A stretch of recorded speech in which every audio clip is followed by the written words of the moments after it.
السلام علیکم ورحمۃ اللہ۔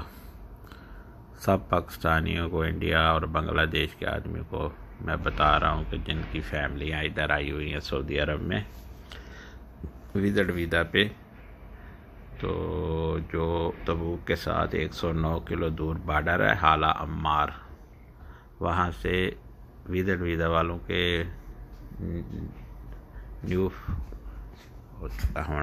رینیو نہیں ہو رہا، یعنی وزٹ ویزا کی تجدید نہیں ہوتی یہاں 3 مہینے کی، اس لیے آپ کوئی بھی وہاں نہیں جائے۔ جس نے ویزا لگوانا ہے فیملی کا 3 مہینے کا، وہ حقل بارڈر پہ ہی جائے، وہاں آرام سے ہو جاتا ہے۔ اور ٹیکسی والے 250-300 مانگتے ہیں، ان کو 150 ریال بھی بولو تو چلے جاتے ہیں، اس لیے آپ اپنے بچت کریں ٹائم کی۔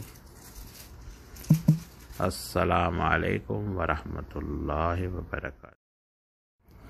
السلام علیکم ورحمۃ اللہ۔ سب پاکستانیوں کو، انڈیا اور بنگلہ دیش کے آدمی کو میں بتا رہا ہوں کہ جن کی فیملیاں ادھر آئی ہوئی ہیں سعودی عرب میں